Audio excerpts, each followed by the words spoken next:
Les amis, là on se retrouve pour une nouvelle vidéo. Donc dans cette vidéo, les gens, on va continuer à déballer des choses que j'ai achetées sur Temu. Donc pour ceux qui n'ont pas vu les premières vidéos, allez les voir, je pense que ça va vous plaire. On va pas tergiverser, on va prendre directement ce qu'on voit tout de suite. Hop, je regarde pas, je vous laisse deviner. Moi j'ai une petite idée de ce que j'ai vu que c'est moi qui l'ai commandé. Et hop, on se retrouve avec des... Je sais plus ce que c'est en fait.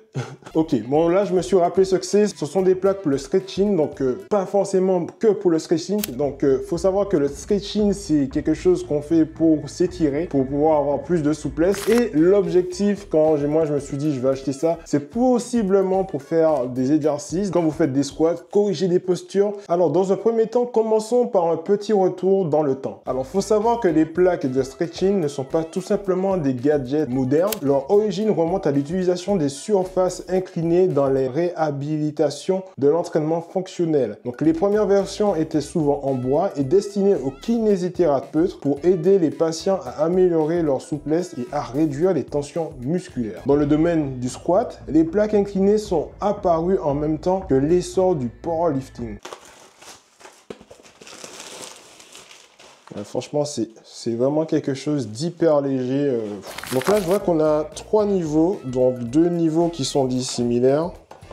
Ça, je pense que ça va être très utile. Et un niveau un peu plus important. Vous voyez la différence. Il y en a un avec un niveau incliné beaucoup plus important. Je pense que celui-ci va servir à étirer les muscles, donc que ce soit mollet ou tout simplement les zones d'ischio. Quand vous finissez vos séances et que vous avez besoin de vous étirer, je pense que ça peut être une très très bonne solution. Là, je comprends. Là, ça fait un 3 en 1. Enfin, non, ça fait un 4 en 1. C'est-à-dire que vous avez la possibilité d'avoir un angle beaucoup plus important en n'utilisant que 2. Et si vous cumulez les deux, vous vous retrouvez avec un angle encore beaucoup plus important, plutôt intéressant. Voilà les amis, comme on le dit souvent, une image vaut 1000 mots. Et là, on va tester ensemble les fameuses plaques pour le test de ces plaques. Donc, on va déjà dans un premier temps essayer de garder un angle comme celui-ci. Donc, vous allez cumuler les deux plaques plus garder la plaque qui est toute seule, tout simplement. Vous allez poser ça à terre.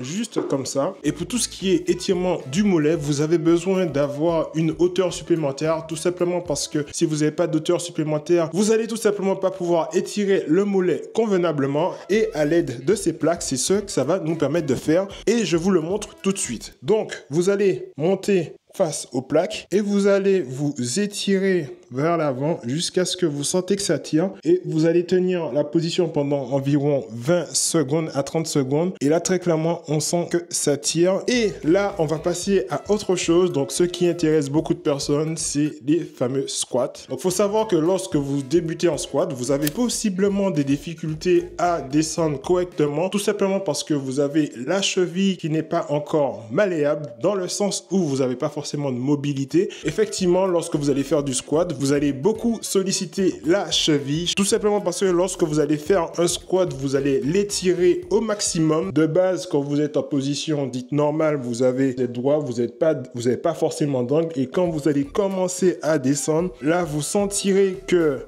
au niveau de la hanche, ça tire, mais au niveau des chevilles aussi, ça tire. Et si toutefois vous avez du mal à descendre, ça sous-entend que au niveau de cheville, ça va pas correctement. Normalement, quand vous faites un squat, vous n'êtes pas censé avoir une position dite comme ça. Comme ça, c'est pas du tout bon. Tout simplement parce que là, vous avez une position qui est plus adaptée à quand vous faites un soulevé de terre. Et une meilleure position quand vous faites du squat, c'est tout simplement quand vous venez un peu appuyer sous les talons et descendre au maximum. Et là, vous êtes beaucoup mieux. Et là, vous allez ressentir davantage les muscles. Mais pour ceux qui ont de la difficulté, une solution existe et elle est là. Bon là, on a un angle très important qu'on va pas forcément utiliser parce que moi, je trouve qu'un angle comme ça pour faire des squats, ça peut être même limite risqué. On va tout simplement enlever celui-ci qui nous sert à rien et on va garder les deux petits comme ça. Donc là, c'est typiquement ce qu'on retrouve en salle de sport. En règle générale, ils utilisent des disques d'haltère. Évitez de faire ça quand même. Je trouve que c'est quand même peu hygiénique dans la mesure où les gens mettent leurs chaussures dessus et vous, derrière, vous venez récupérer avec vos mains. Donc voilà, c'est un peu moyen, je trouve. Mais avec ces plaques que vous pouvez transporter partout, vous pourrez, mais bien évidemment, les amener en salle de sport lors de vos séances de jambes. Et lorsque vous allez faire vos squats, vous pouvez les utiliser. Ce que ça va venir corriger, c'est la mobilité de la cheville. Moi, franchement, en termes de mobilité, moi, je suis pas l'exemple parfait. Mais vous pouvez constater assez rapidement la différence lorsque j'utilise les plaques. Donc, en termes de mobilité, je descends.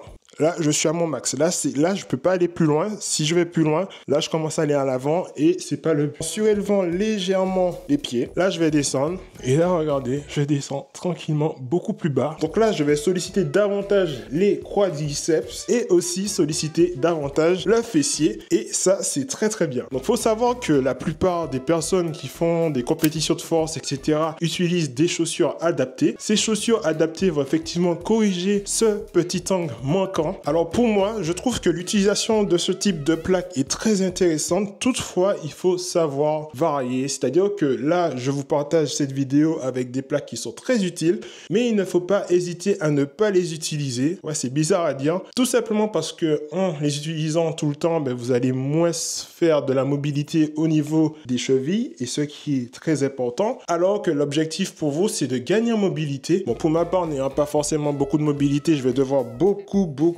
travailler tout ça. Mais enfin, là, je pourrais réaliser des squats un peu plus bas, très clairement. Et pour vous imaginer tout ça, on va prendre de quoi faire des squats. Donc là, je descends, je pousse. Là, je suis au max. Je remonte. Là, je pousse. Là, je suis au max. OK. Et en utilisant l'angle, donc surélevé, là, je descends. Et là, je remonte. Mais c'est incroyable. Non, mais vous voyez comment c'est incroyable. Vous avez aussi la possibilité, si vous le souhaitez, de faire tout ce qui est travail au niveau des ischios. Effectivement, vous allez étirer davantage le muscle en surélevant la pointe des pieds. Et donc, du coup, focus beaucoup plus rapidement le muscle. Et ça, c'est plutôt pas mal. Pour vous imaginer tout ça, je vais prendre une autre haltère. Là, je descends, je pousse. Et je sens que ça tire pas mal et je remonte. Je descends, je pousse et je remonte. En position normale, donc sans surélévation, je descends et je remonte. À l'inverse du squat, on va descendre beaucoup moins bas, mais on va solliciter beaucoup plus vite le muscle des ischios. Pour le plaisir, je vais aussi utiliser une petite barre d'haltère pour vous prouver que ça fonctionne correctement si vous l'avez sur le dos aussi. Tac, en position, on descend. Je suis droit et je remonte. On descend, je suis droit et je remonte. Alors qu'en position sans la surélévation, on descend. Et là, je remonte. Ouais, il faut vraiment que je travaille ma mobilité. Là, c'est pas possible.